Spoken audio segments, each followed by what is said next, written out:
Histoire numéro 1, l'hôtel sans retour.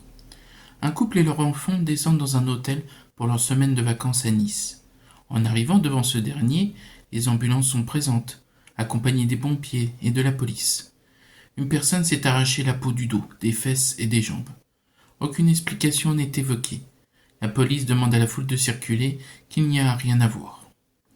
Le couple, surpris mais ne cherchant pas à en savoir plus, pénètre dans le bâtiment, se dirige vers la réception pour louer une chambre. Une fois dans celle-ci, il découvre une décoration très intéressante. Les deux lits d'une couleur canari, tout comme les rideaux de la fenêtre, est tellement vive qu'elle vous brûle la rétine. Le canapé, au pied des lits, est d'une nuance de rose jamais vue en ce monde, tout comme le tapis et les murs, de la même couleur. Il reste que le temps de déposer leurs affaires, car ils ont dans l'idée de visiter la ville. Les 3 premiers jours passent à une vitesse pour la petite famille, entre se dorer la pilule sur la plage et profiter de l'océan, visiter les rues rustiques et atypiques, profiter des restaurants et des balades en trottinette nommées Segway ou vélo électrique. Un matin, en descendant dans le hall d'entrée, le mari est témoin d'une scène plus qu'étrange. Le réceptionniste tient une conversation avec le maître d'hôtel à voix très basse. Il peut cependant entendre des bruits. Si, il y est. Il a disparu. Le canapé a bien fait son office. Ce soir, on récupère son petit cadeau, les diamants. Ce dernier, intrigué, après avoir interdit à sa famille de s'asseoir dans le canapé, passe les jours qui suivent à faire des recherches, au grand déplaisir de sa femme, qui décide de continuer à profiter de la ville sans lui, mais en compagnie de son fils. Il va finir par faire le lien entre une dizaine de disparitions recensées sur le net. Tous les articles indiquent que les disparus ont tous séjourné dans l'hôtel avant que leur disparition soit signalée. Et pour finir, une pub pour une célèbre enseigne de canapé trouvée sur le comptoir de la réception. Il imagine tout un scénario. L'entreprise de canapé fournit à l'hôtel des canapés spéciaux qui permettent de faire disparaître des gens et de s'en mettre plein les poches en récupérant des diamants. Même si, après réflexion, il ne comprend pas comment le processus fonctionne. Le dernier jour de son séjour, il descend et confronte le réceptionniste, qui, après certaines explications houleuses, l'emmène dans une pièce derrière la réception. Tandis que le réceptionniste continue de converser avec lui, il le fait lentement reculer vers le canapé. L'employé tente soudainement de pousser le mari, mais celui-ci, sur ses gardes, l'esquive, et le réceptionniste finit sa course, en plein dans le canapé. L'homme ayant à peine touché le tissu, frissonne puis se met à gesticuler tout en ouvrant la bouche pour hurler. Mais aucun son n'en sort. Lentement, les coussins se rétractent, et on peut entendre de nombreux craquements, suivis d'un long bruit de succion. Il a maintenant la réponse à sa question. Le mari, dégoûté au plus haut point par le spectacle auquel il vient d'assister, sort en trompe de la pièce, sous le regard surpris de certains clients. N'y tenant pas compte, il remonte dans sa chambre à toute vitesse. Arrivé dans cette dernière, un bruit familier résonne dans la pièce. Il s'approche, et ce qu'il redoute se confirme. Les coussins se sont rétractés eux aussi. Devant le canapé, 2 paires de chaussons traînent sur le sol. Son monde s'écroule. Anéanti, il prend quand même le temps de récupérer ses affaires et quitte l'hôtel en toute hâte. De retour chez lui, il se rappelle d'une chose. Les policiers, les pompiers et les ambulanciers n'ont posé aucune question par rapport à cet homme à la peau arrachée. Est-ce que l'hôtel achète leur silence? Cela ne l'étonnerait même pas. Il postera ce message de prévention sur les réseaux en affirmant qu'acheter des canapés à cette fameuse entreprise très connue est déconseillé et qu'à l'avenir, préférer les chaises est une bien meilleure idée. Histoire numéro 2. Ma sœur rôde dans la maison. Vendredi soir, enfin le week-end, il était temps. Ryder est super ravi. Son patron a donné à tous ses employés du restaurant un peu de vacances, car lui doit aller se faire opérer de la prostate. Le jeune homme espère que son opération se passera bien. Il tourne la tête vers son grand amour, celle avec qui il a passé tellement de temps à pleurer, rire et même s'énerver, sa PlayStation 5. Il sait que ce week-end va lui permettre de récupérer pas mal d'heures de jeu, surtout sur Genshin Impact. Il a tout prévu pour ce soir, jeux vidéo, a précommandé sa pizza 4 fromages chez son pizzaiolo préféré et va finir sa soirée en regardant Avatar, le dernier maître de l'air sur Netflix. Une soirée au poil. En fait, non. Seule ombre au tableau, sa petite sœur Leila de 15 ans 3 ans les séparent. Il espère qu'elle ne va pas venir se vautrer sur son plumard et l'emmerder comme elle sait si bien le faire. Comme lui piquer la manette des mains, faire semblant de glisser vers lui et lui jeter son verre d'eau glacée qu'elle a dans les mains en pleine figure. Puis ouvrir les fenêtres, car elle trouve que ça pue et qu'il doit faire un élevage de chèvres dans sa chambre, et lui offrir une légère pneumonie en prime. Mais comme elle lui dit souvent, de rien, ne t'inquiète pas, ça me fait plaisir. Leurs parents ne les disputent jamais, ils trouvent leur chamaillerie amusante et mignonne.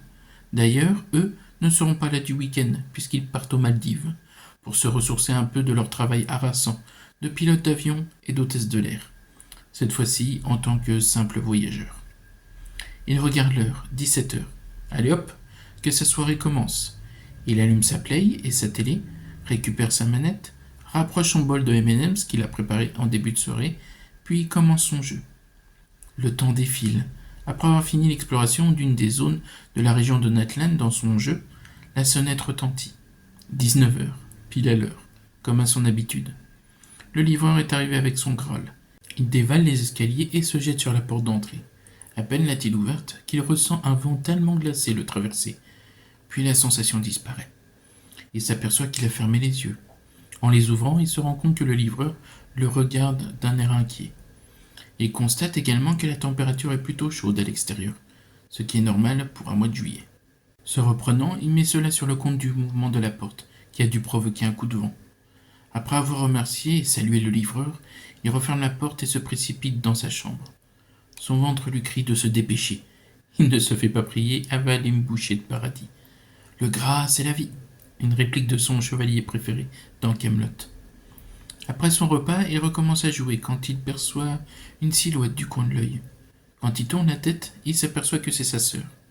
Il la salue et s'exclame que sa soirée, entre copines, a duré beaucoup moins longtemps qu'elle ne l'avait laissé entendre.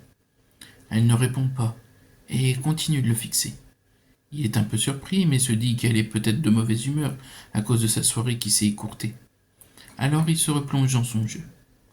Malgré tout, 10 minutes passent, et il sent que sa sœur le regarde toujours. Il ne sait pas dire quoi, mais se sent mal à l'aise de cette situation. Alors il se lève pour refermer la porte, quand elle lui demande si elle peut entrer. Il est à nouveau surpris, car d'habitude elle ne s'embête pas pour s'incruster et l'envahir de sa présence. Il lui demande pourquoi elle lui pose cette question, qu'elle ne se gêne pas d'habitude.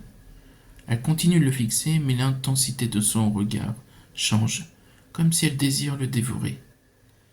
À nouveau, elle lui redemande si elle peut entrer dans sa chambre. Lui, qui commence à avoir peur, se précipite vers sa porte et la referme sur Leila, qui ne bouge pas d'un muscle. La porte de chambre refermée, il préfère la verrouiller. Elle est peut-être en colère. Il l'a déjà vue se mettre en rogne par le passé. Et c'est une vraie Hulk en puissance. Un peu plus rassuré, il retourne vers son lit pour continuer à jouer et se changer les idées. Il n'a pas le temps d'appuyer sur une touche de sa manette qu'il entend un grattement. Un autre survient tout de suite après. Il réalise que c'est Leila qui est en train de gratter à sa porte. Il se demande si elle n'a pas sniffé de la chenouf et qu'elle se prend peut-être pour un chat. Il essaye de plaisanter pour se détendre, mais Catgirl, derrière la porte, lui redemande s'il veut bien la laisser entrer. Le problème, c'est que la voix qu'elle a utilisée n'est pas la sienne. Sa voix semble vibrante d'une envie qu'elle démontre physiquement, car elle gratte plus vite et plus fort à la porte. Cette folle veut le bouffer ou quoi? Il est en panique, mais elle disparaît aussitôt pour laisser de nouveau la place à la surprise. Il entend la porte d'entrée de la maison s'ouvrir, et sa sœur le saluer en le traitant de bulbe, comme elle le fait à son habitude. Une pensée le traverse. Si sa sœur vient de rentrer, qui est derrière la porte? Aussitôt une autre pensée lui vient. Leila, elle est en danger. Il entend la chose derrière la porte se déplacer, et entend sa sœur dire « Mais c'est quoi ce bordel ?»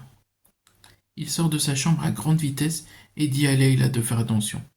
Il n'a pas le temps de finir sa phrase que la chose dévale les escaliers et attrape la jeune fille par la nuque. Celle-ci hurle avant que la créature finisse par se dématérialiser et entrer en elle. Il se précipite à ses côtés, la touche et se rappelle de quelque chose. Cette chose a demandé son autorisation pour entrer dans sa chambre. Alors, sans ménagement, il pousse avec force sa sœur dehors.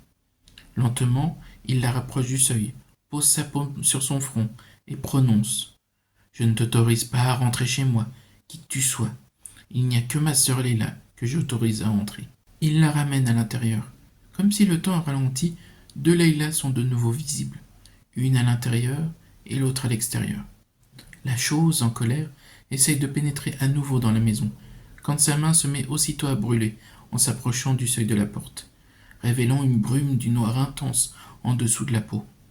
Elle regarde Ryder avec haine, avant de disparaître dans un nuage de fumée sombre que le vent dissipe. Après cet événement, ils n'ont plus jamais revu cette chose, et sa sœur s'en est remise, même si elle garde en mémoire tout ce qu'elle a vécu. Ça l'a assagie, rendue plus sage, et reconnaissante envers Ryder de l'avoir protégée.